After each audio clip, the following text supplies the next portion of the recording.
materi kali ini adalah barisan dan deret masih ya. Dan submaterinya adalah tentang aplikasi barisan dan deret, yaitu pertumbuhan dan peluruhan. Nah, kita langsung saja membahas materi tentang pertumbuhan dan peluruhan pada barisan dan deret. Oke, pertama yang akan kita bahas adalah tentang pertumbuhan. Jadi, pertumbuhan itu adalah bertambahnya jumlah atau nilai suatu objek yang mengikuti pola aritmatika atau geometri gitu ya. Nah, ini adalah rumus dari pertumbuhan ya. Jadi ada Mn sama dengan M0 kali 1 plus P pangkat N. Nah, rumus ini ada keterangannya ya. Mn ini adalah jumlah atau nilai suatu objek setelah N waktu atau N periode begitu. M0 ini jumlah mula-mulanya, P ini persentase pertumbuhannya, N ini jangka waktu pertumbuhan begitu. Jadi Mn sama dengan M0 dikali 1 plus P pangkat N dengan keterangannya ini. Itu untuk pertumbuhan, jadi bertambah ya. Nah, satu lagi adalah tentang peluruhan. Peluruhan yaitu berkurangnya jumlah atau nilai suatu objek yang mengikuti pola aritmatika atau geometri. Jadi kalau pertumbuhan bertambahnya, kalau peluruhan berkurang. Rumusnya sama, bedanya di sini tandanya negatif ya, karena berkurang begitu sesuai dengan persentasenya. Keterangannya masih sama, Mn, M0, P dan N-nya begitu.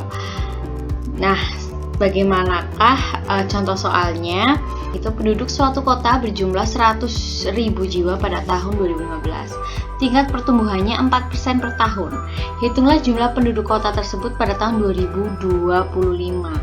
Nah, 100.000 jiwa pada tahun 2015 pertumbuhan. Berarti ini adalah soal tentang pertumbuhan ya. Jadi ada kata-kata pertumbuhan di sini. Pertumbuhan, kalau ada kata-kata pertumbuhan meningkat bertambah, itu artinya ini adalah kasus tentang pertumbuhan 4% per tahun. Hitunglah jumlah kota tersebut pada tahun 2025. Jadi kita sebenarnya kita tulis dulu yang diketahui ya. Kita tulis dulu yang diketahui. Yang diketahui di sini ada penduduk suatu kota berjumlah 100.000 jiwa pada tahun 2015. Jadi 100.000 ini adalah jumlah awalnya ya, atau jumlah mula-mula. Berarti di sini adalah sebagai M0. Lalu tingkat pertumbuhannya 4% per tahun. 4% adalah persentasenya. 4% atau bisa kita tulis di sini 4 per 100 ya. Atau 0,04, terserah mau pakai yang mana nanti. Terus hitunglah jumlah penduduk kota tersebut pada tahun 2025. Berarti N-nya ini periode waktunya. Jadi dari 2025 ke 2015 itu beberapa tahun.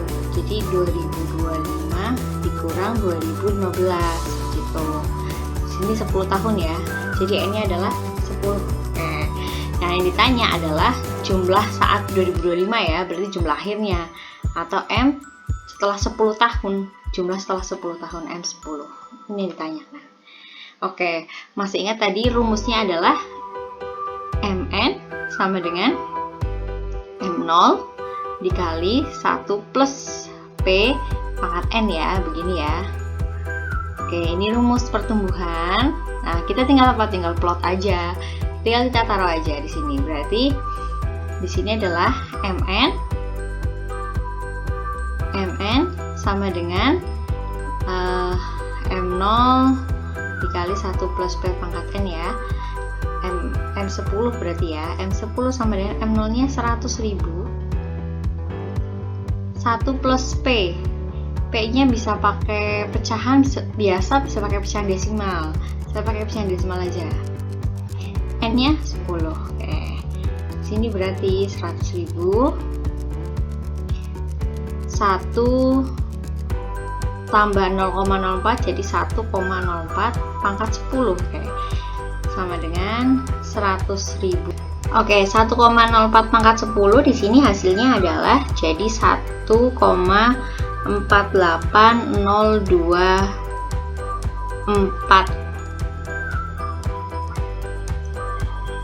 Ini saya kasih ini aja ya, 5 angka di belakang koma ya. Sebenarnya masih ada terusannya. Nah, lalu kita kalikan, berarti hasilnya di sini 100.000 dikali 1,48024 sama dengan 148.000 24 jiwa. Oke, ternyata hasilnya jadi segini. Nah, ini sebenarnya mendekati ya. Nah, karena di sini pendekatan waktu kita memangkatkan bilangan 1,04-nya pangkat 10 ini. Gitu. Nah, kesimpulannya jadi jumlah penduduk pada tahun 2025 adalah 1048,24 jiwa. Ya, karena ini kan penduduk ya, jadi nggak mungkin ada komanya, jadi kita pakai perkiraan aja gitu. Nah, itu untuk soal yang pertama, ternyata soal tentang pertumbuhan. Kita lihat soal yang kedua. Sebuah mobil dibeli dengan harga 200 juta jika setiap tahun harganya mengalami penyusutan 20% dari nilai tahun sebelumnya. Maka tentukan harga mobil itu setelah dipakai selama 5 tahun. Nah, namanya juga nyusut. Nyusut berarti artinya kita pakai rumus peluruhan begitu. Ingat ya rumus peluruhan gimana? Mn sama dengan M0 1 min P pangkat N begitu ya. Nah, oke, kita lihat dulu yang diketahui nih. Yang diketahui apa aja?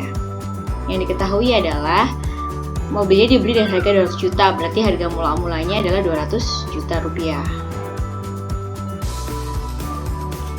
Terus penyusutannya 20%, berarti ini persentasenya ya, 20%.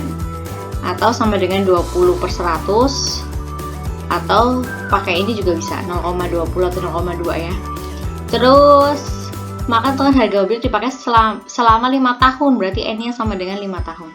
Nah, 5 gitu. Yang kita cari adalah harga mobilnya setelah 5 tahun, berarti M5. Oke, kita langsung masuk aja ya. Mn sama dengan M0 1 min P pangkat N. M5 sama dengan M0-nya tuh 200 juta. 1 min persentasenya 0,2 pangkat 5. Jadi 200 juta 1 dikurangi 0,2 berarti 0,8 ya pangkat 5. Nah, silahkan dihitung manual atau dihitung pakai kalkulator. Ternyata hasilnya adalah 0,8 pangkat 5 0,32768. Oke. Jadi di sini diperoleh 200 juta dikali 0,32768, hasilnya adalah 65.536.000. Oke. Nah, jadi kesimpulannya harga mobil setelah 5 tahun adalah berapa? 65.536.000. Oke. Ya, begitu tentang pertumbuhan dan peluruhan. Semoga kalian paham ya. Silakan dipelajari dengan baik.